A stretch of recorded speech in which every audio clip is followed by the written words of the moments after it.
Hola, hola a todos, ¿cómo están? Bienvenidos una vez más a un capítulo del podcast Conexiones Profundas, más allá de la ciencia. El día de hoy con una nueva entrevista vamos a hablar con una persona pues que es líder en este estado de Nueva York y también él nos va a contar un poquito de esa experiencia, pero estoy muy contenta de tener esta oportunidad. Hoy tengo a Alejandro Calixto con nosotros. Bienvenido, Alejandro. Y pues la interacción que he tenido con él la semana pasada, tuvimos la oportunidad de visitar una granja cerca de Nueva York, como 4 horas de donde yo vivo, y pues fuimos a dar unas charlas y la verdad es una oportunidad muy bonita pues que Alejandro nos está dando de poder tener esa conexión con la parte de hablar de manejo integrado de plagas a otras personas, y ahorita van a saber por qué razón pues él es la persona que nos ha dado esa conexión. Así que Alejandro, bienvenido. Si quiere decir su nombre, de dónde es y lo que hace actualmente. Muchas gracias, Kenzie, por la invitación. Bastante contento de tener la oportunidad de conversar contigo. Aquí tenemos Aquí acaban de salir Flora, que es mi acompañante hoy. Y se pone de una vez a la cámara. Ya sé, ella quiere estar en la cámara. Mi nombre es Alejandro Calixto. Yo trabajo para el programa de manejo integral de plagas del estado de Nueva York.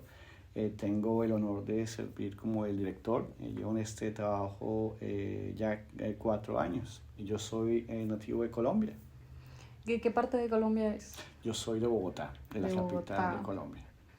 ¿Qué tan grande es esa ciudad? Wow, es grande, es la capital, debe tener más de 20 millones de habitantes.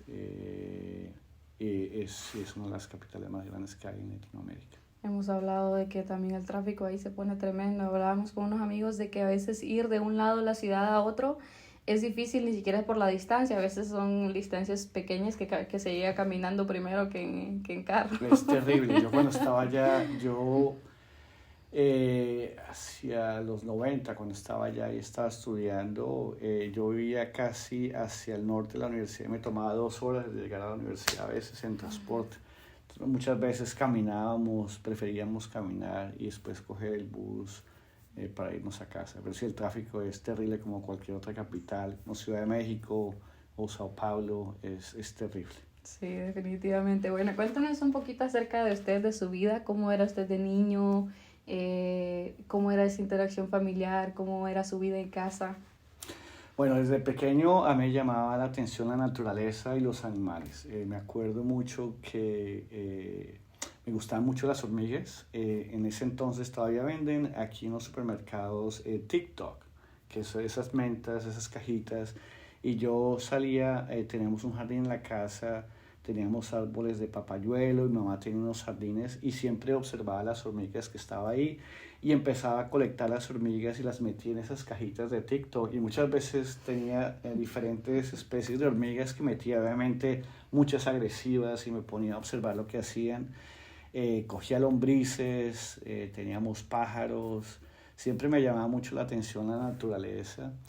Y ya cuando estaba casi finalizando el colegio, llegué a tener tarántulas, tenía mis acuarios con tarántulas, acuarios acuáticos donde tenía invertebrados acuáticos. Me llamaba mucho la atención, no sabía mucho de arañas, no sabía mucho de insectos, pero siempre me llamaba la atención la naturaleza. Y bueno, yo creo que tuve el privilegio de que a mi familia le gustaba también mucho salir, y los fines de semana íbamos a caminar y a apreciar la naturaleza, así que siempre hubo esa conexión con los animales y las plantas. Yo no tengo ningún entrenamiento en agricultura, como ya te comenté, nací en una ciudad grandísima, metropolitana, así que el contacto en la parte agrícola era mínimo, pero siempre hubo ese contacto con la naturaleza. ¿Por qué? ¿Tiene alguna idea de por qué las hormigas? O sea, no sé, quizá porque estaban en la casa y era fácil colectarlas. No me acuerdo qué fue lo que causó el interés. Siempre me llamaba la atención, eran los caminos que usaban de forrajeo, y seguramente me quedaba observándolas y me llamaba la atención, y por instinto las empezaba a colectar y ponerlas en las cajitas, y creo que todavía ya tengo más de 50 años y todavía uso las cajitas de TikTok para colectar hormigas cuando estoy en campo, así que es algo que he conservado en mi vida profesional también. Qué interesante, porque si algo confirmo es que cuando estuvimos de viaje la semana pasada andaba la cajita de TikToks ahí y nos ofreció los dulces. Yo creo que se quería deshacer de los dulces rápido para Exactamente, quería utilizar la darle cajita. a Leo Salgado, quería darle todos los TikToks para yo poder usar la cajita y colectar hormigas. Y bueno, entonces, digamos, ¿desde cuántos años tenía cuando empezó, digamos, a buscar cómo tener esa pasión por la naturaleza? Yo diría que unos 7 años, Ujú. 7, 8 años, empecé a colectar, ¿sí? Insectos, hormigas, lombrices, por alguna razón me gustaba buscar lombrices y me acuerdo mucho que las ponía en las cajitas de TikTok y se las llevaba y se las ponía en la cama, las ponía al lado de la cama de mis padres y mi mamá odiaba eso. Ella, una vez se escaparon las hormigas y se escaparon las lombrices y ella se acuerda, ella contaba muchas veces que un día se levantó y tenía lombrices y gritaba y todo eso. No. Pero debió ser como en esa época, 7, 8 años, en esa edad en que los niños están como con la curiosidad y todo eso. Y nunca me daba miedo ni tenía como asco a Ujú. coger lombrices y animales y todo eso. ¿Y tiene más hermanos? Tengo un hermano que es menor que yo, él tiene 4 años, él es ingeniero aeroespacial y él vive en Es Tucson, en ingeniero Arizona. Sí, él aeroespacial. es el genio de la familia. Alejandro no es Yo no soy el genio. el que buscaba las hormiguitas. Exactamente. ¿Y cómo era su relación con él de pequeños? Como todos los hermanos, era una compañía única, pero pues había siempre peleas que hay entre hermanos, pero siempre hemos sido muy cercanos, éramos lo opuesto, él obviamente es ingeniero, él es muy bueno con los números, él es muy analítico, bastante como organizado, y yo era más como biólogo, más como interesado en la naturaleza, no me importaba mucho la forma como me vestía. Él era Mm. siempre mucho más estructurado, pero era una relación bonita y todavía tenemos una relación bastante cercana. ¿Y cómo eran ustedes en escuela, digamos?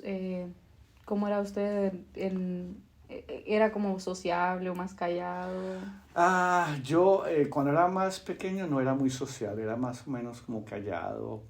A final de cuando estábamos terminando la escuela era como un poco más activo y era más sociable. Mi hermano él era lo opuesto, él era súper sociable, él bailaba, yo no sé bailar, él sí sabe bailar salsa, él baila merengue, él era el que se metía en todos los problemas, yo era bastante como juicioso en ese sentido.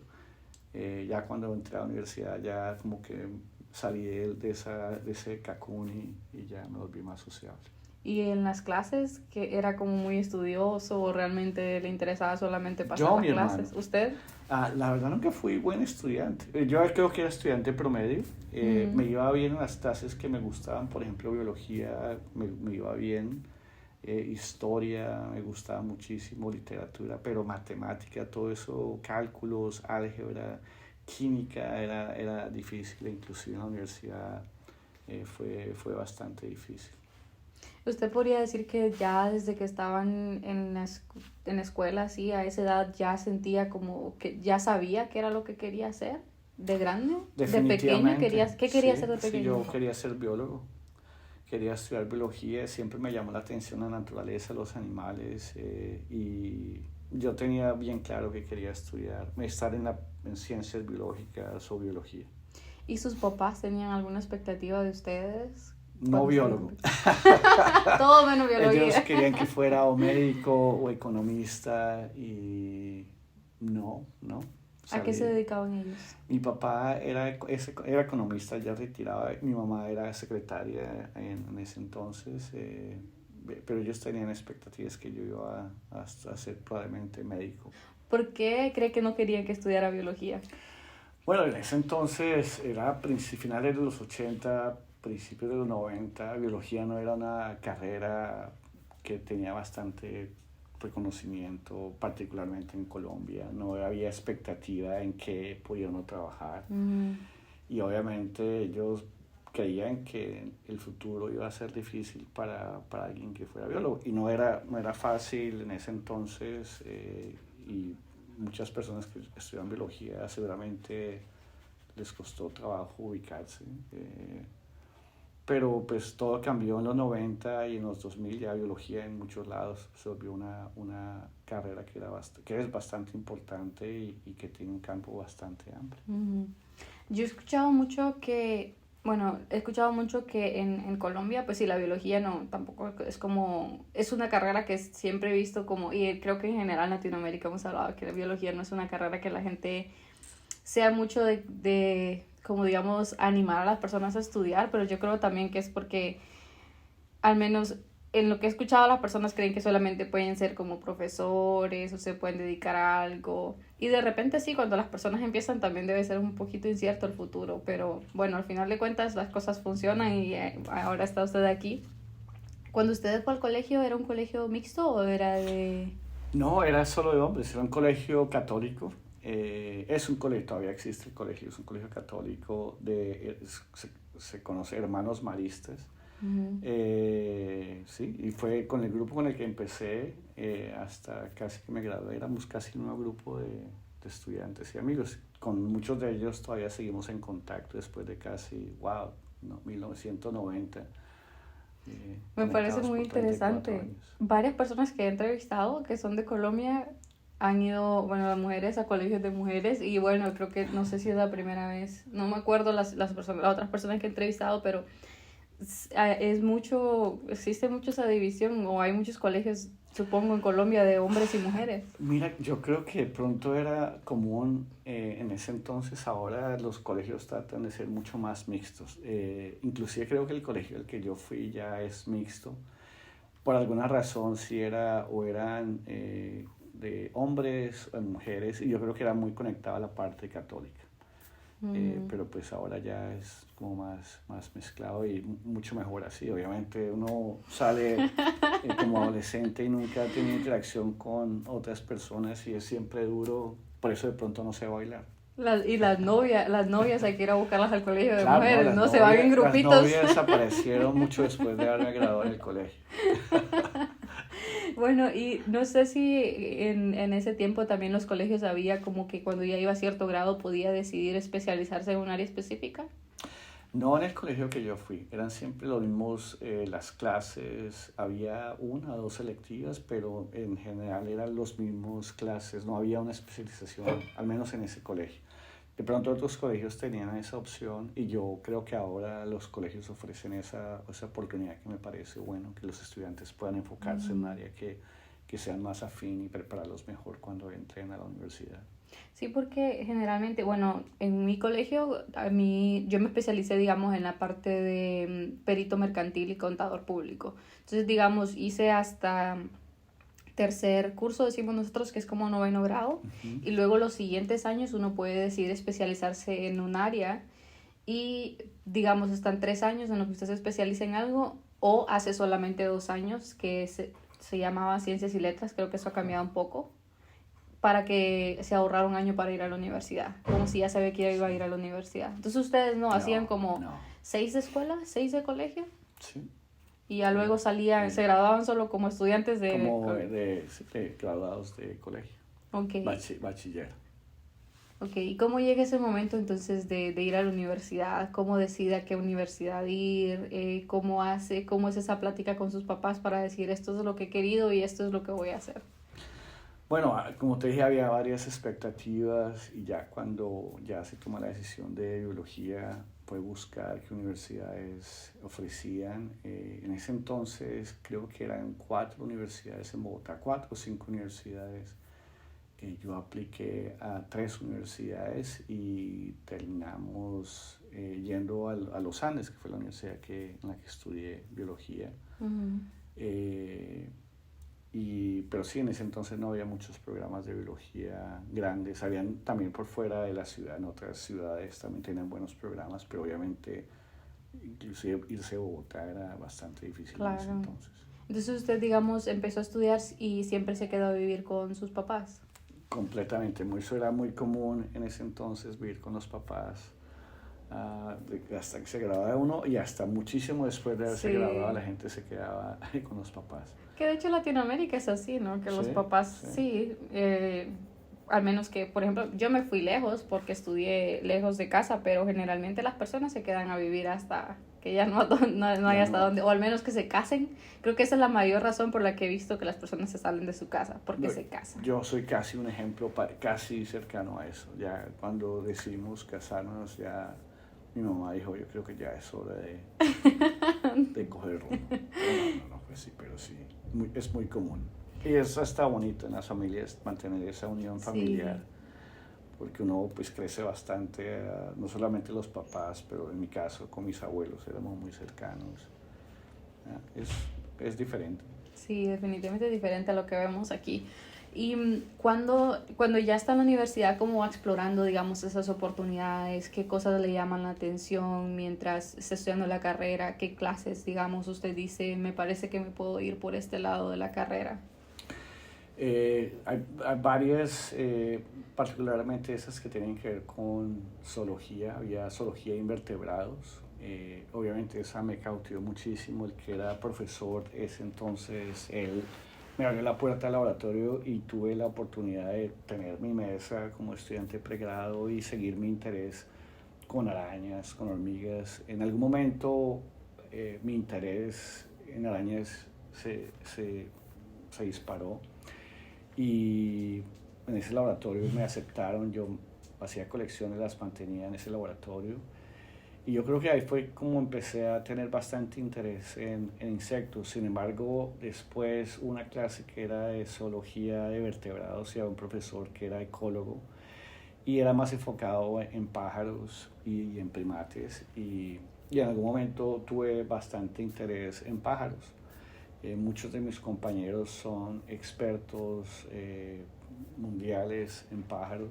Era muy común, en ese entonces Colombia es el número uno a nivel mundial en especies de pájaros, entonces obviamente había un interés grande en Mm, ornitología, había mucho interés en conservación, obviamente era la parte política era complicada en ese entonces, particularmente hay aves migratorias, o sea, hay mucho interés en proteger áreas, en estudiar aves migratorias y en algún momento me involucré en trabajos de ornitología, pero siempre tuve en mi mente la parte como entomología, arañas inicialmente y después con hormigas.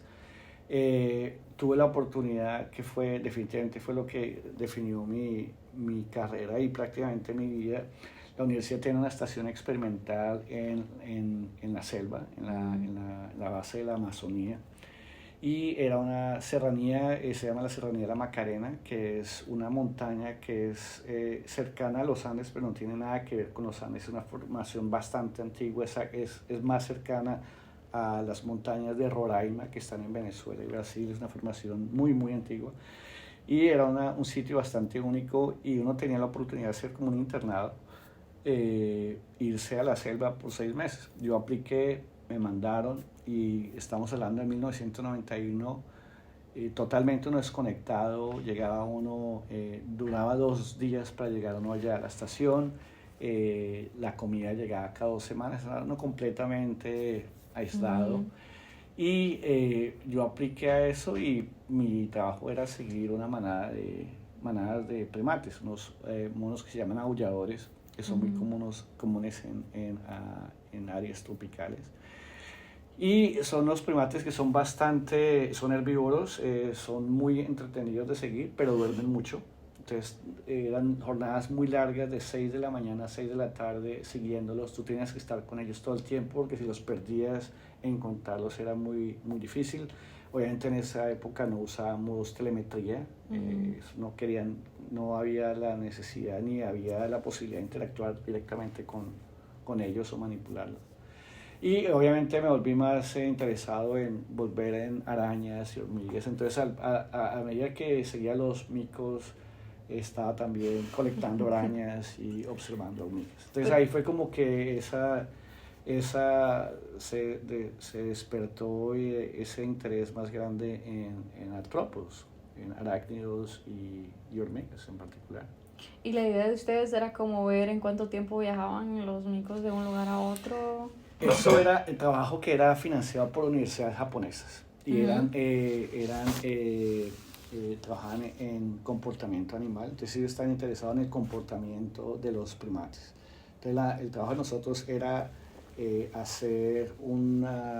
llevar un manual, notas de todos los comportamientos que hacían en el día. Entonces, qué momentos se levantaban, a qué hora se levantaban, cuándo empezaban a comer, qué comían, qué interacciones tenían con otros animales, cuándo iban al baño. Señor. Era marcar todos los árboles que ellos se alimentaban y después eso lo reportábamos a ellos. Ellos estaban mirando el comportamiento de primates neotropicales y comparándolos con primates que existían en Japón y en otras áreas otras áreas en el mundo. Entonces tomábamos datos más que eso y a medida que uno conocía más los primates uno podía enfocarse en algún tema en particular. Yo estuve medio interesado en dispersión de semillas. Ellos son animales, como te dije, se alimentan de hojas y frutas y cuando ellos defecan uno ve es prácticamente semillas que ellos están dispersando de un lado a otro. Es un sistema bastante interesante, pero dormían mucho, a veces dormían 3, 4 horas y uno tenía que estar debajo del árbol con ellos, entonces me ponía a ver arañas, me ponía a ver hormigas y terminé trabajando con una hormiga que se llama la hormiga conga, o llanabe, o le dicen en inglés bullet ant. Y esa araña la estudié por varios años cuando estaba empleado. Wow. ¿En qué año estaba ahí cuando fue? ¿En qué año de la universidad? 91, primer año. ¿Todavía estaba en primer año cuando hizo Sí, eso? primer año, sí creo que fui uno de los más jóvenes que fue en ese entonces y era 6 meses completamente aislado. Estaba yo y había otra persona que era una persona de esa zona encargada de la estación. Era una experiencia única. Definitivamente definió mi carrera y también la forma como veo muchas cosas a nivel profesional. Claro. ¿Y qué tan común era hacer investigación digamos, en la Universidad de los Andes en ese tiempo? Están empezando a hacer más investigación, particularmente la estación en los 80 empezaron a traer investigadores, biólogos que se acaban de graduar, pero también investigadores japoneses, inclusive hubieron canadienses que venían a esa estación a estudiar pájaros. Pero obviamente la situación política era complicada, una zona donde operaba las FARC, que era en ese entonces era el grupo guerrillero más grande de Colombia y en el mundo prácticamente. Entonces era una situación complicada, nunca tuvimos un problema así grande, ellos nos conocían, pero siempre era complicado tratar de hacer trabajo ahí y hacer investigación en esa zona. Ya en otras áreas la parte de biología molecular estaba como despegando también. Había gente muy talentosa que se habían ido al exterior a hacer doctorados y estaban volviendo al país y regresaban a la universidad y están trayendo todo ese conocimiento. Así que fue una época difícil en términos políticos para el país, pero era también a la vez estaba empujando a la gente a salir, a tener más experiencia y los que podían regresar, traer ese conocimiento de vuelta. Así que la investigación en los 90 yo creo que despegó muy bien en Colombia. ¿Y usted ahí ya sabía, digamos, en ese primero o segundo año, ya sabía que quería salir del país o pensaba que iba a salir del país en algún momento a hacer investigación o algo más? En algún momento sí, yo creo que lo teníamos claro. Era difícil en los 90 regresar, eran casos muy particulares que pueden regresar y ubicarse. Así que yo creo que la gente que podía estar buscando en el exterior y tratar de buscar posgrados o otras oportunidades de trabajo. Igual en los 90 la situación política no estaba perfecta, todavía había problemas duros con el narcotráfico y hacia finales de los 90 las cosas estaban bastante difíciles. Así que mirar hacia afuera era como la mejor opción para muchísima gente.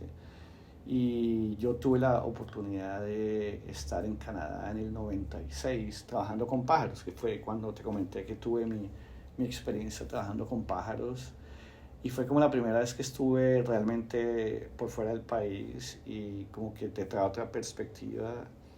Y yo creo que desde ese entonces sabía que en algún momento yo tenía que volver a salir del país, sea para entrenarme y volver o quedarme por fuera y seguir con mi profesión. ¿Cómo fue esa primera vez que salió del país a otro lugar? Fue interesante, en Canadá fue, como te dije, en el 96, mi inglés no era muy bueno, no es que sea muy bueno en este momento, pero pues obviamente está la barrera del lenguaje y la barrera cultural. ¿Usted aprendió inglés de pequeño? O? Pues en el colegio estudiábamos inglés, pero no es el inglés intensivo, en la universidad teníamos que tomar clases de inglés. Prácticamente cuando salí en Canadá fue que se mejoró el inglés, pero con muchísimos errores y situaciones que fueron incómodas y chistosas a la misma vez. Pero fue una experiencia muy enriquecedora porque está uno prácticamente dependiendo de uno mismo en el sentido de que tiene uno que aprender a hablar inglés, saber comunicarse, saber transportarse de un lugar a otro. Y es como, si uno no sabe nadar, es como botarse a la piscina y tratar de aprender a nadar. Esa fue como esa experiencia y yo miro hacia atrás y creo que valió la pena. Ya cuando volví a salir a finales de los 99 ya estaba mucho más, me sentía más cómodo de hacer eso. Pero no, pues no es una situación tan fácil. Sí, yo creo, bueno, no sé, tal vez porque yo soy de un lugar más pequeño, pero yo sí me acuerdo que cuando yo vine yo pasaba como muy asustada hasta agarrar el bus, me costaba. Yo, no sé, en Honduras no utilizábamos tanto tarjetas de débito, de crédito, y yo no sabía cómo meter mi tarjeta cuando iba a comprar comida, no sabía qué pedir, entonces por eso pregunto, porque siento que cuando uno viene hay tantas cosas que uno no tiene No, idea. todo es nuevo. La historia siempre me pasaba en Canadá. Nosotros en los 90 uno no daba propina, no era nada común y no es de que, no Sí, era que fuéramos, no era de mala intención, pero porque no en era la nuestro país no cultura es que tan común teníamos, no, tampoco, no era ajá, común. dar propina. Y obviamente llega uno y la propina es algo bien importante. Y en Canadá yo tuve situaciones, porque ya tenía una persona que era muy amiga mía y con la que gasté el 90% del tiempo mientras estaba allá. Y ya él se da cuenta que yo no daba propina. Y yo no ponía mucha atención a eso hasta que al final me dijo, oiga, usted es bueno que empiece a dar propina. Y fue chistoso porque entonces ya empecé a preguntar por la propina. Sí, entonces es muy chistoso ver cómo uno aquí no sabe qué hacer, no sabe cómo comportarse y lo que usted dice, lo del inglés también lo hace pasar algunas situaciones a Sí, uno. nosotros los latinos somos muy calurosos. Yo crecí en una cultura en Bogotá que con mis amigos nos veíamos, nos abrazábamos, con mis compañeros de universidad nos abrazábamos, saludábamos de beso.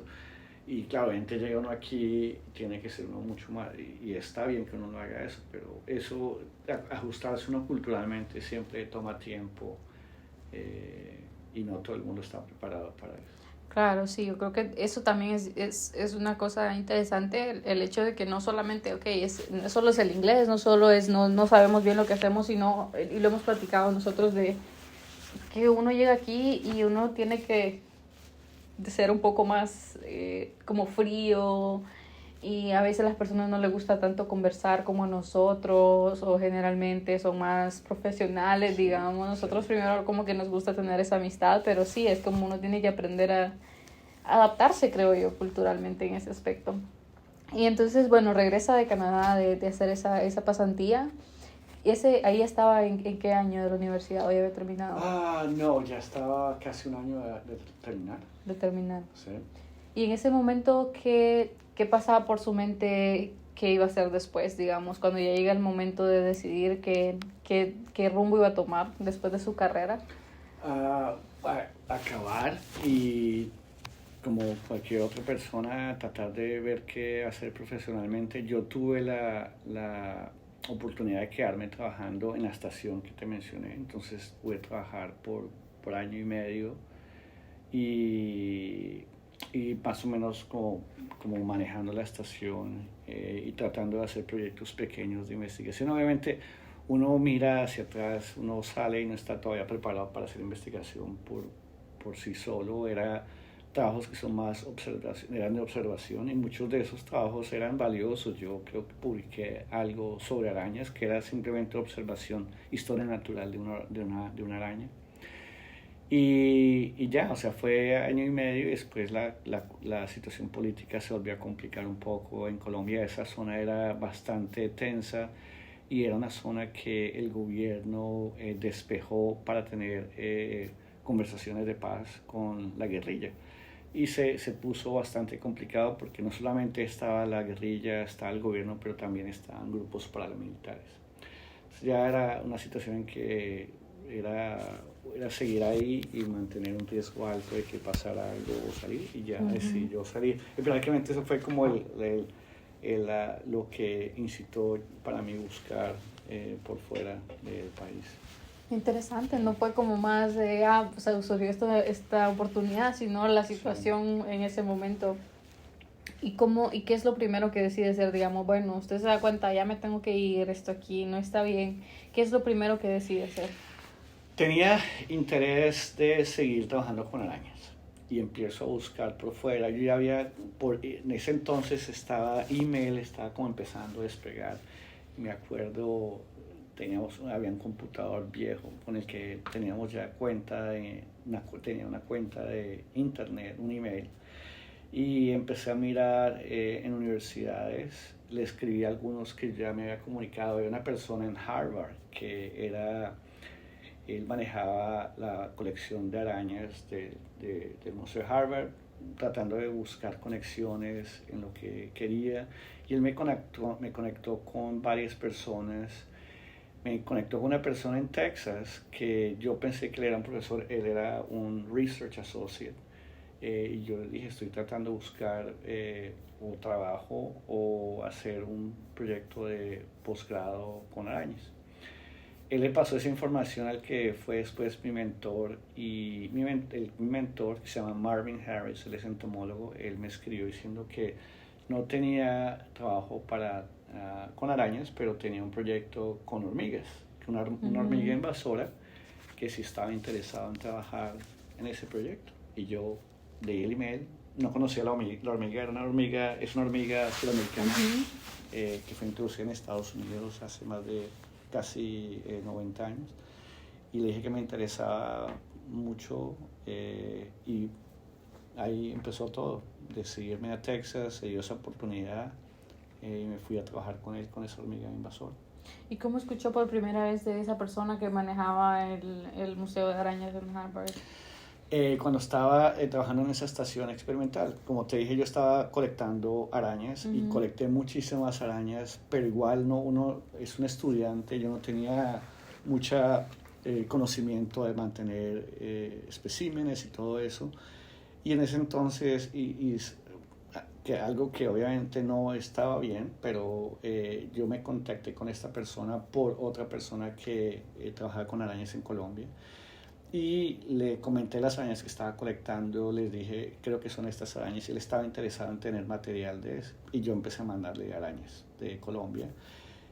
Obviamente yo no sabía, obviamente ahora es mucho más regulado y tiene que ser regulado, ¿no? Eso es acceso a material biológico y genético del país. Igual mandé materiales de arañas, muchas de esas arañas fueron registros nuevos para Colombia. Una de ellas fue el artículo que escribí con él, era de historia natural, era un registro nuevo y descripción de esa especie. Y yo empecé esa interacción con él. Obviamente mi inglés era terrible. Yo grabé algunos de esos correos electrónicos con él. Él es una eminencia, él ya falleció hace un par de años, era eminencia global en taxonomía de arañas.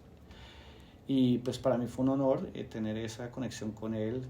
Y obviamente él tenía las conexiones de aracnólogos a nivel mundial, y él me dijo, mire, están estas personas que pueden estar interesados en recibir estudiantes. Inclusive en algún momento contacté a una profesora de aquí de Cornell que se llama Linda Rayer, que trabaja con arañas. Igual estaban recibiendo estudiantes y todo eso. Y terminé en Texas, por alguna razón terminé en Texas no trabajando con arañas, pero fue lo mejor que me pudo haber pasado a nivel profesional. ¿Cuáles, digamos, fueron los mayores retos que usted tuvo durante ese tiempo de la maestría?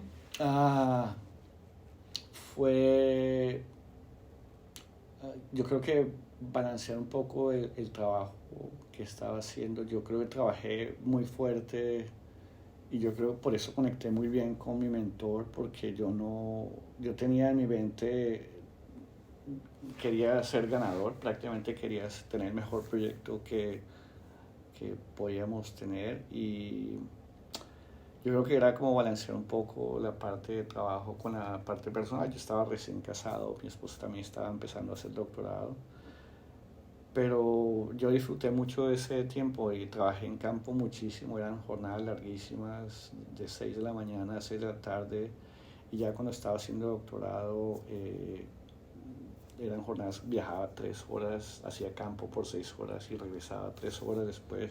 En Texas, obviamente el verano aquí en Nueva York, que, no que es caliente, pero en junio, julio, en Texas las temperaturas pueden pasar 105. Yo creo que esa parte fue un poco dura del trabajo de campo, pero lo disfruté bastante. ¿Y si le tocaba lo mismo como hacer colectas de hormigas como en diferentes partes de Texas o digamos si nos puede hablar un poquito y cómo era su investigación? Claro. Para la maestría era mirando la interacción de esta hormiga, que es una hormiga invasora, Uh-huh. con enemigos naturales de un áfido en picán. Picán es, le dicen nogal en Centroamérica, es una nuez, es el árbol nativo que usan en la agricultura más importante de Estados Unidos. Los que comen pecan pie en Thanksgiving saben qué es el picán. Y era mirando cómo esta especie invasora interrumpía el control biológico, control natural de áfidos. Y después me enfoqué en la parte de manejo de esa hormiga y ver cómo hormigas nativas podían balancear la invasión y el efecto de esta especie invasora en ese sistema agrícola. Ya para el doctorado me enfoqué más en la parte de comunidades de hormigas y cómo interactuaban con la especie invasora. O sea que sí se quedó ahí para el doctorado. Claro, me quedé ahí. Yo tuve, por razones del destino, la universidad me ofreció trabajo completo. Yo estaba hice la maestría y el doctorado. Yo era empleado tiempo completo en la universidad. Empecé en una posición de extensión como Extension Assistant Uh-huh. y después Extension Associate. Y los proyectos en los que estaba trabajando era con esta hormiga invasora que se llama Solenopsis invicta, la hormiga de fuego. Uh-huh. Y por eso yo cuando me presento ahora digo que mi experiencia es con especies invasoras. Trabajé con 12 años con esa hormiga, que es probablemente la peor especie invasora que tenemos en Estados Unidos. Pero bueno, nosotros siempre hablamos de que cuando somos estudiantes, nosotros digamos trabajamos para la universidad, pero lo que hacemos es que trabajamos en nuestro proyecto de doctorado. Entonces digamos en mi caso yo estoy haciendo doctorado en una enfermedad y mi trabajo es hacer investigación en esa enfermedad específica, que es lo que va a ayudar para que yo pueda hacer mi disertación y me gradúe. No sé cómo funcionaba cuando ustedes les ofrecían trabajo. Lo mío fue bastante único porque el trabajo que me ofrecieron tenía que ver con esta hormiga. Uh-huh. Entonces, en ese entonces, hacia el final de los 90, el estado de Texas tenía una legislación que prácticamente instruía a la Universidad Texas A&M University liderar investigación y extensión para el manejo y control de esa hormiga. Y había bastantes recursos para eso y a mí me contrataron para hacer la parte de extensión, pero también estaba haciendo investigación. Entonces prácticamente el trabajo que yo hacía, mi trabajo de la universidad estaba completamente, se sobrelapaba con el trabajo que estaba haciendo investigación para mi maestría y doctorado. Y muchos de los recursos que teníamos, yo escribí proposals que trajimos para esos proyectos. Entonces hubo una sinergia buena y yo creo que hizo que esos proyectos tuvieran bastante apoyo y fueran exitosos. Y entonces, ¿cuánto tiempo duró la maestría y el doctorado? Pues yo lo hice relativamente rápido. Me duré 2 años para la maestría y 3 años y medio para el doctorado. Solamente 5 años. Empecé en el 2002 la maestría, me gradué en el 2004 y empecé en el 2005 el doctorado. En el 2008 me gradué del doctorado. Interesante, porque sí, por ejemplo, aquí los doctorados, bueno, depende de dónde vaya, me imagino que porque usted siguió su proyecto era por la maestría, son 5 años. Sí, si tú exactamente. empiezas doctorado, seguramente, si maestría son 5 años. Son 5 sí. años. Y luego entonces, cuando ya termina el doctorado, ¿qué pasa en su vida? Me quedo en la universidad, abren una posición que era de investigación y me quedo ahí por 5 años. Yo estaba aplicando a otras universidades, estaba tratando de buscar faculty position y desafortunadamente la situación financiera del país estuvo complicada. Entonces muchas de las posiciones que apliqué, tuve dos que las ofrecieron, pero el funding quedó completamente congelado. Fue a finales en el 2010 que hubo esa crisis económica. Eso fue para buscar posiciones académicas, para muchos fue complicado. Entonces yo me quedé trabajando en Texas por 5 años, seguí buscando. Y de un momento a otro el sector privado se contactó conmigo, ellos me hicieron varios seguimientos, me visité con ellos varias veces y en el 2012 tomé la decisión de irme a trabajar al sector privado. ¿En qué área trabajó en el sector privado? Trabajé para una compañía que se llamaba en ese entonces Dow AgroSciences, que es una compañía que trabajaba en crop protection, en la parte de químicos. Y me dieron un cargo en Florida que era de Field Scientist, como investigador principal, y era prácticamente liderar proyectos de investigación con diferentes productos que ellos tenían, trabajando directamente con la Universidad de Florida. Hacíamos experimentos en las estaciones experimentales que tenían a lo largo del estado. Y en los últimos años con la compañía, ellos, Dow, que era la compañía grande, se unió con DuPont y formaron una compañía nueva que se llama Corteva. Tenían estaciones experimentales por diferentes partes de Estados Unidos y me ofrecieron una posición de liderar la estación experimental que había en Florida, que era al sur de Tampa, y estuve en ese cargo por 3 años hasta que me dio otra vez el bicho de regresar a la academia y se presentó esta oportunidad con Cornell y con el manejo integral, el programa de manejo integral de plagas, y estoy aquí de nuevo. Wow, ¿cómo fue moverse de Texas a Florida? Fue interesante porque fue durante COVID. Ese trabajo me lo ofrecieron en el 2020, a principios del 2020, estábamos entrando a la pandemia. El trabajo de acá. El trabajo aquí. Okay. Me preguntas el trabajo de Texas a Florida cuando le dieron el trabajo de Corteva. Qué pena, la transición de Texas, de la parte académica a la industria al principio fue un poco difícil porque uno trae la mentalidad de investigación y a veces uno cuando es investigador uno es un poco aislado.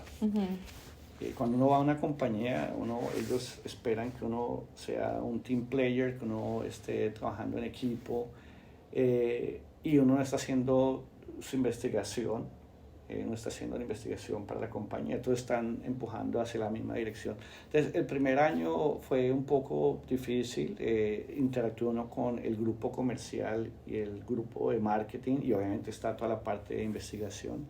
Entonces, balancear todo eso fue difícil, pero ya después de que pasó un año, año y medio, me sentí mucho más cómodo y fue una experiencia bastante gratificante. Yo creo que aprendí bastante, desarrollé unos skills que tengo ahora que no hubiera podido desarrollar si me hubiera quedado en Texas o trabajando para otra universidad. Y lo que explica me parece interesante lo que dice Leandro, y es que dependiendo el trabajo en el que la persona está, tiene que desarrollar diferentes áreas, ¿no? Lo que Alejandro dice es importante porque las personas que les gusta estar como en estas posiciones de profesores es porque les gusta tener como su independencia, ser capaces de trabajar en lo que ellos quieren, decidir en qué quieren hacer su investigación, claro, basado en los fondos que pueden obtener. Pero en la industria es más decir, esto es lo que vamos a hacer y maneja este grupo de tantas personas para que decidan qué van a hacer, pero siguiendo estos lineamientos. Entonces me imagino que pues también eso para usted ya le hacía falta de tener como esa independencia de decir, esto me gustaría hacer, así me gustaría manejar el programa. Me imagino que esa era la manera en la que usted pensaba. Sí. Sin embargo, la forma como manejamos aquí el programa en Cornell en realidad tiene un poco de mentalidad corporativa porque somos un programa estatal y obviamente nosotros estamos enfocados en esas prioridades y queremos desarrollar herramientas rápido que puedan solucionar un problema. es un poco diferente a una posición académica en que un profesor está más enfocado en algo muy particular que puede tener un impacto grande a nivel estatal o a nivel mundial o, o no. Igual no hay esa presión. En nuestro caso sí hay presión de que hay que desarrollar algo rápido y empujarlo rápido. Y lo mismo pasa en la parte corporativa. Hay unas metas que se ponen y pues esas metas hay que alcanzarlas porque obviamente ellos, toda la parte económica prácticamente lo que empujan esas compañías. Claro, toca cumplirlas. ¿Cómo llega esta posición entonces? ¿Usted ya estaba en un punto en el que se quería salir de la compañía o fue que llegó esta posición y usted dijo, esta es mi oportunidad? Fueron una combinación de varias cosas. Uno, yo creo que la situación después de que se unieron las dos compañías fue una situación interesante, muchas oportunidades, pero pues fue una situación difícil para muchos y cosas que no estaban bajo nuestro control. Yo creo que estaba en un momento en que me sentía que estaba invirtiendo mucha energía en esa posición y todavía no había mucha claridad de dónde iba a ir la compañía. Y yo decidí buscar otra oportunidad. Uh, lo de Cornell apareció, yo quería regresar a la academia, ya tenía claro en ese año, en el 2019, que quería volver a la academia, quería hacer investigación o extensión o las dos. Y esta posición de director del programa integrado, manejo integrado de plagas de Nueva York la abrieron. Y cuando leí la posición dije, wow, esto es como dicen aquí, full circle. Es definitivamente traer la experiencia que tenía en otro land-grant university, en el sector privado, trabajando en manejo integrado de plagas. Y yo creo que tenía las herramientas para poder empujar este programa en el futuro y apliqué y bueno, aquí estoy hoy, 4 años después de que empecé con Cornell. Qué interesante que no sintió en algún momento como el síndrome de impostor que decimos nosotros, como que no vamos a alcanzar, no damos el ancho para la aplicación, o desde que la vio dijo, esto definitivamente puedo llegar. No, obviamente la vi, yo me emocioné bastante, pero obviamente uno no sabe si uno tiene los estándares para una posición. Obviamente es Cornell, es una de las mejores universidades que existen en el mundo y obviamente entendía los umbrales que había. Mi mentor es de Cornell, él se graduó de aquí, de Cornell Agritech, en el 72, así que yo tenía alguna conexión con Cornell y sabía mucho la cultura. Así que uno no sabía, yo tenía mis expectativas, pero no sabía hasta dónde podía llegar. ¿Cuánto tiempo duró el proceso de aplicación hasta que le dijeron que era suya la posición? Yo diría unos 3-4 meses. ¿Le tocó entrevistar en persona? Sí, en persona. En diciembre del 2019 fue la entrevista aquí en Geneva. ¿Cómo fue ese tiempo que le tocó visitar aquí?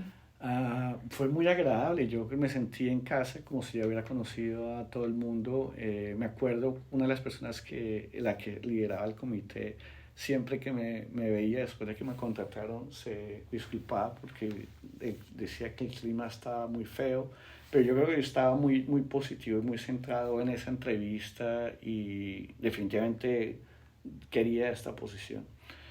Y tengo muy buenos recuerdos de esos 2 días que estuve aquí. Yo creo que había nevado esa semana, pero un recuerdo bastante bonito, el tour en la estación, visitando profesores, algunos que ya conocía. Fue bastante satisfactorio. Y cuando usted regresa, digamos, en el camino a casa, ¿usted decía como, sí, esto ya es mío, o eran más como los nervios, no sé? No sabe, uno siente que la entrevista fue bien, la química, mirar cómo las otras personas reaccionaban, pero igual eso es muy difícil de saber cómo le fue a uno. Siempre hay cosas, inclusive después de esta entrevista voy a estar como analizando qué dije bien, qué no. Muchas veces me critico bastante, pero yo creo que hice una buena entrevista esa vez y fui bastante honesto en lo que yo veía, cuál era la visión de este programa. Uh-huh. Y después de 4 años mantengo esa misma visión y estoy empujando el programa con esa visión que prometí en esa entrevista. Cuéntanos un poquito entonces acerca del programa de manejo integrado de plagas, cómo funciona aquí en Nueva York. El programa de manejo integrado de plagas del estado de Nueva York tiene ya casi 40 años. Fue establecido por legislación que se adhirió al Departamento de Agricultura y Marketing, y está en la ley. Prácticamente el Estado tiene que proveer apoyo económico para mantener el programa en Nueva York.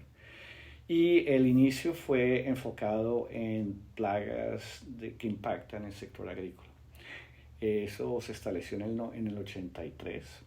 Habían profesores aquí en entomología que ellos fueron los pioneros, no solamente de manejo integrado de plagas en Estados Unidos, pero obviamente que empujaron el programa que se estableciera como un programa estatal.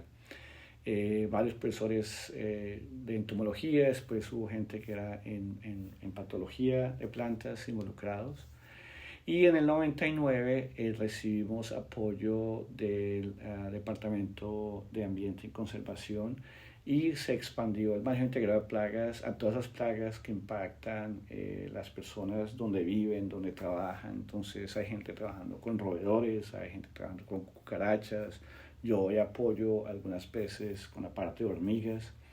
Entonces tenemos como dos áreas de enfoque bien definidas, agricultura y comunidades y la parte urbana.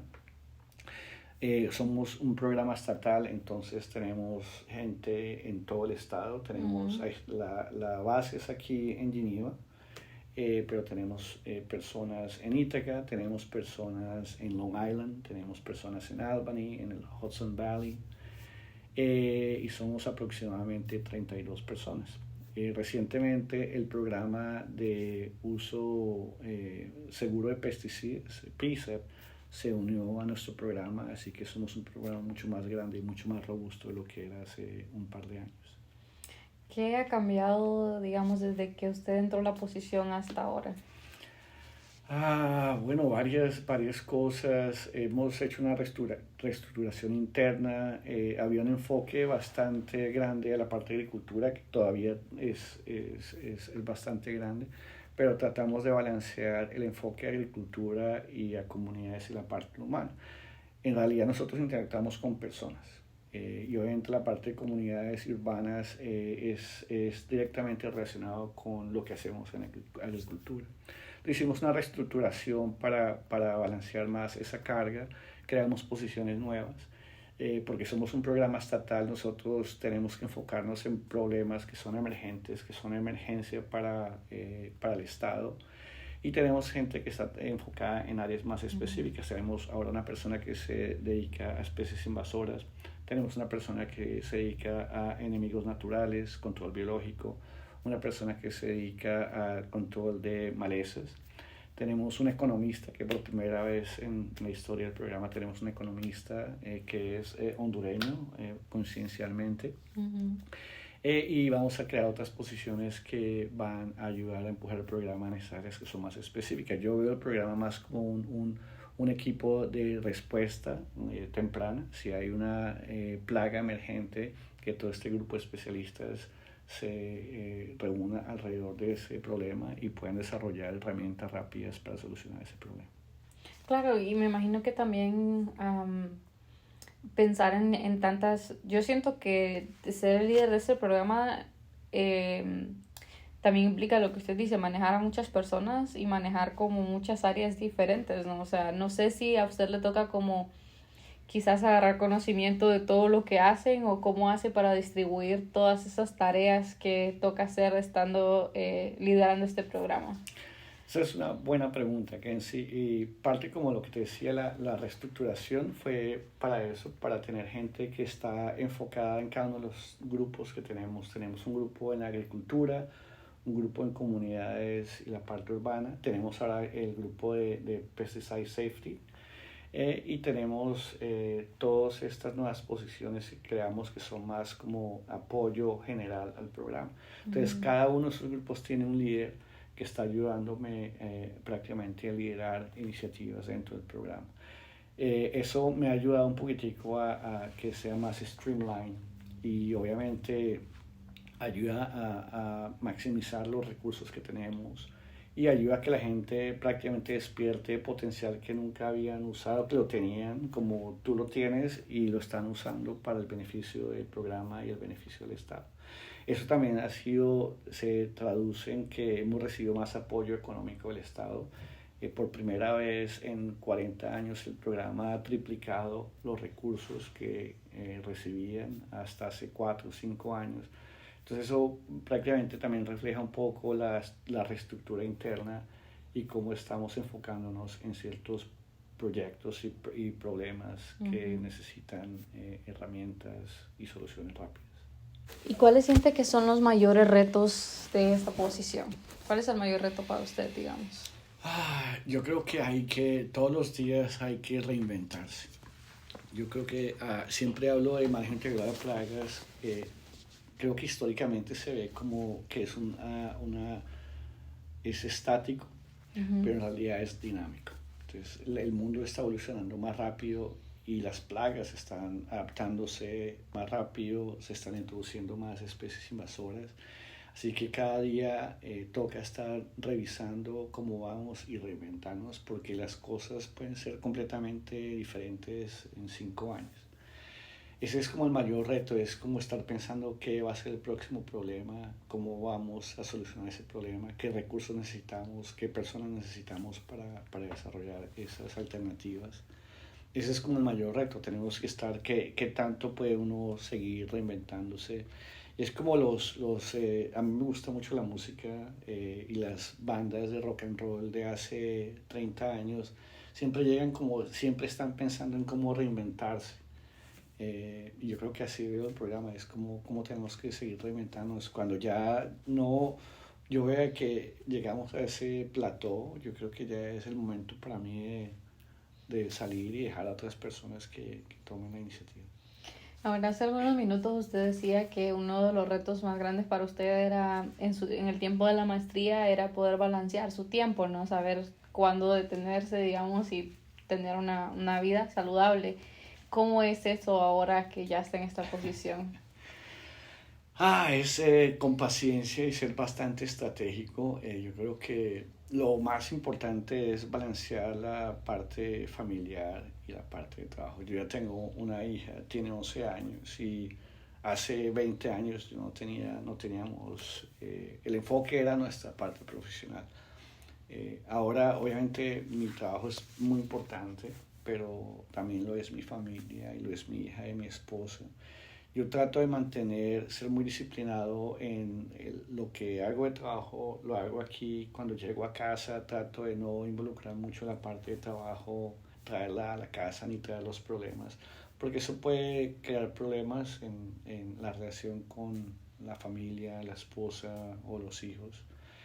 Eso lo aprendí de uno de mis mentores en Texas. Él tenía, cuando los celulares, en ese entonces no teníamos celulares y cuando empezaron los celulares a ser más populares, él me decía que él llegaba el viernes, él trabajaba en extensión, era el director del programa de manejo de esta hormiga que te conté. Y él era una persona que obviamente lo llamaban, le escribían email, lo llamaban constantemente y él decía, Alejandro, llego a las 5 o 6 de la tarde a mi casa el viernes y pongo mi celular en el counter y no contesto llamadas, no reviso emails hasta el lunes a las 8 de la mañana. Que eso es difícil, en el trabajo de nosotros es realmente imposible hacerlo, pero yo trato como de practicar un poco eso, trato de cuando llegue a mi casa me enfoco en mi familia, en las cosas personales y lo mismo trato de hacer el fin de semana, cosa que no hacía en ese entonces. Yo trabajaba 7 días a la semana y me gustaba, encontraba placer hacerlo. Ahora encuentro placer en hacer cosas que no tienen que ver con trabajo también. Claro, me imagino que la familia ayuda también a generar ese balance de estar un poco más en control de nuestra vida, ¿no? Y si no lo hago, mi hija Me va a jalan estar las ahí orejas. encima a jalarme las orejas. ¿Qué le espera a Alejandro, digamos, en 5 años? Bueno, espero todavía estar aquí en 5 años, seguir creciendo, empujando este programa hacia el futuro. Yo creo que lo que hemos hecho en estos últimos años ha sido innovador, conectando con profesores aquí de Cornell de extensión, investigación y que hacen enseñanza. y tratando de generar esas herramientas que ayudan a mejorar el manejo de plagas y reducir todos los riesgos que tienen que ver el manejo de plagas y las plagas por sí mismas. Yo personalmente he visto, digamos, yo vine en el 2022, o sea, usted tenía como 2 años de estar aquí, ¿no? Pero como también verlo desde esta perspectiva, digamos, para nosotros ha sido como muy bonito ver cómo el programa ha ido creciendo cada vez más, el programa de manejo integrado de plagas. Y no solamente eso, pues ver que es un latino el que está manejando ese programa, una posición muy importante que pues Alejandro ahorita está platicando aquí conmigo, pero de repente está en una reunión con un legislador, con aquellas personas que toman las decisiones en la Casa Blanca, en el gobierno. Entonces, ver eso para nosotros es muy bonito y no solamente eso, creo que Alejandro también ha abierto esa oportunidad, digamos, para personas como yo. A mí me gusta muchísimo la extensión y tener esa oportunidad de salir y ver cómo funcionan las cosas aquí en Estados Unidos, de ver cómo nosotros podemos también aportar a la ciencia aquí, pero también ayudar a los agricultores. Creo que es algo en lo que usted ha abierto muchísimas puertas y es como ese sentido de calidez, porque no solamente es una plática profesional, ¿no? Sino que es como sentirse uno en casa, uno platica con usted y no está ese sentimiento de me da pena hablarle o me explico, no es como esa incomodidad de decir él es serio, no me habla porque está en una posición alta, sino es hablarnos como una persona común y corriente, y creo que es algo que se agradece muchísimo y que creo que también se refleja en el trabajo, que las personas se sienten más cómodas, porque también lo he visto interactuar con personas, pues en este viaje que hicimos, con personas que trabajan con usted, y es como que son muy abiertos a expresar lo que sienten y lo que quieren, y creo que eso también hace que el programa tenga muchísimo éxito. Entonces, pues muchas felicidades, creo que eso es algo que se logra solamente trabajando muy duro y con mucha humildad. Entonces me alegra muchísimo ver que eso está pasando pues aquí. No, muchas gracias, Kenzie. Y para mí es lo que hacen ustedes cada vez que cuando interactúo contigo y con Leo y con otros estudiantes. Ustedes son la nueva generación. Muchos de ustedes van a estar trabajando en manejo integrado de plagas. Es algo súper importante, no solamente aquí en Nueva York, pero en Estados Unidos y a nivel mundial en los países de los que vinimos, que no tenemos el acceso a lo que tenemos aquí. Así que ustedes son, cada vez que yo tengo la oportunidad de interactuar con ustedes son mis profesores. Yo aprendo cada vez cosas nuevas y me llena de energía y más motivación para seguir trabajando en esta área y seguir trayéndolos a ustedes y que espero que en algún día terminen trabajando para nosotros también. A ver, sí, primero Dios que sí. Y bueno, estas dos preguntas siempre las hago ya para terminar. Una es, ¿cuáles son esos mentores, digamos, que han marcado su vida, ya sea en la parte personal o profesional? Okay. Tengo 3 mentores. Uno, cuando estaba en la escuela, que se llama Andrés Hurtado García. Él era un cura marista, él todavía está vivo y él fue el que nos introdujo a todos nosotros a la naturaleza. A él le gustaba salir, acampar, era un fotógrafo famoso, pero que coincidencialmente le gustaban mucho las arañas. Él tenía colecciones de tarántulas. Yo creo que por ahí también cogí mi afinidad a las arañas. Él influyó bastante en mi vida cuando uno es joven, 15, 14 años. Él fue bastante influyente. Muchos de nosotros todavía estamos conectados con el colegio y la influencia que él tuvo con nosotros es difícil de medir.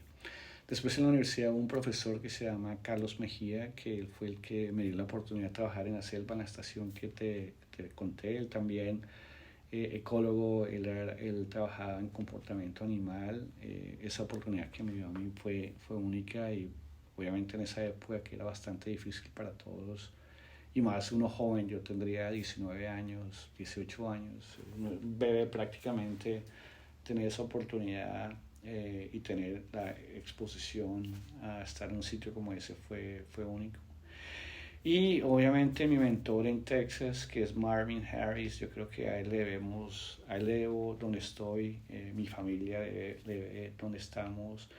Él me cogió bajo su ala, una persona que no me conocía, y él me dio todos los recursos para ser exitoso y definitivamente por él estoy aquí en Cornell, estoy aquí en Estados Unidos. Y él fue prácticamente una imagen paternal. Nosotros estamos por fuera de nuestros países y siempre dejamos atrás a nuestra familia y yo creo que él siempre me hizo sentir en casa, en familia. Me acuerdo mucho, hablamos de cuando venimos aquí y el lenguaje y todo eso. Y para mí era muy difícil cuando yo daba charlas. Me acuerdo de mi primera charla que di como estudiante. Y al final de mi charla me disculpé por el acento que tenía. Y yo sí me di cuenta que estaba allá y se puso bravo. Y yo dije, uy, definitivamente mi presentación fue terrible. Y después me regañó, me dijo, usted nunca, nunca se debe disculpar por el acento que tiene. Su presentación, ellos se tienen que enfocar en el tema que usted tiene y en todo el esfuerzo que usted hizo de su investigación.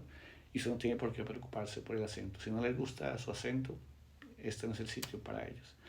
Y eso fue una lección de vida porque igual todavía en este momento me preocupa, a veces le pongo mucha atención al acento y todo eso, pero fue una lección y eso fue para demostrarte la motivación que nos daba a nosotros, y no solamente a mí, a todos los estudiantes de él, que nos daba en el laboratorio de él. Y era una persona única, muy involucrada en la sociedad de entomología, y por él, a él le debo mucho.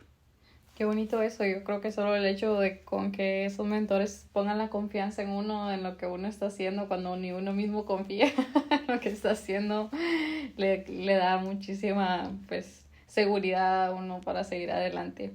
Y esa pregunta también siempre la hago y es ¿cuál es el legado que le gustaría dejar o de qué manera le gustaría ser recordado? Bueno, esa, como siempre te imaginarás, es una respuesta difícil de contestar.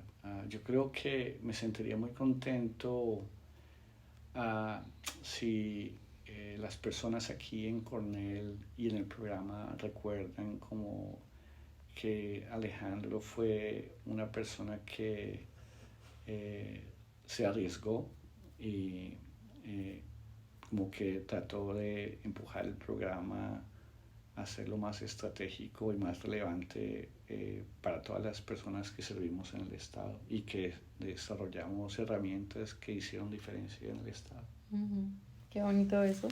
Y bueno, no sé, ya para terminar, si hay algo que le gustaría dejarle a las personas que nos están escuchando, pues generalmente este espacio es para poder dar la oportunidad a las personas de que conozcan historias de vida y que sepan que es posible llegar hasta donde se está hoy, que con mucho trabajo y con mucha dedicación se puede, pero también creo que es una oportunidad para hacer reflexionar a las personas que nos escuchan y si hay algo que a usted les gustaría dejarles o decirles estaría perfecto. Sí, yo creo que hay que pues, creer en todo lo que ustedes hacen y lo que invierten. Siempre van a encontrar obstáculos en la vida y yo creo que eso es lo que le hace uno más fuerte. Yo creo que si fuera todo fácil no tendríamos los trabajos que teníamos o estaríamos donde estamos. Y yo creo que es no tratar de no como sentirse mal porque las cosas no salen o ustedes que son estudiantes con el experimento no sale o eso es parte de la vida y de cómo evoluciona uno profesionalmente. Y es estar positivo, yo creo que estar alegre. Yo creo que nosotros los latinos, una de las cosas que a mí me hace la vida mucho más fácil es que trato de mantenerme positivo a pesar de que haya cosas difíciles. Hey, hay que estar positivos, hay que estar sonriente, ser cálido con las personas donde ustedes estén y nunca olvidarse de dónde vienen. No venimos de Latinoamérica, somos latinos, somos hispanos, cumplimos una misión bastante importante aquí en Estados Unidos y es importante que ustedes reconozcan eso. Ustedes están haciendo algo muy importante, no solamente para ustedes, sino para todas las comunidades a las que servimos y en las que vivimos aquí en Nueva York. Así es. Muchas gracias, Alejandro, por el tiempo. Gracias por la oportunidad de poder contar su historia, de poder crear este espacio para que usted cuente su historia. Gracias por la apertura también de poder contarnos todo lo que usted ha vivido y cómo ha llegado hasta este lugar. Y pues gracias a ustedes también por llegar hasta aquí. Pues si ustedes llegaron hasta acá, siempre les dejo una tarea y hoy la tarea es que puedan poner una bandera de Colombia porque pues nuestro entrevistado hoy, nuestro invitado hoy es de Colombia y que pongan ahí también una arañita, ya que pues hoy estuvimos hablando de arañas, entonces para que sepamos que ustedes llegaron hasta aquí, muchísimas gracias porque pues les gusta escuchar esto y para mí es un privilegio hacerlo para ustedes también, así que cuídense mucho, nos vemos en la próxima.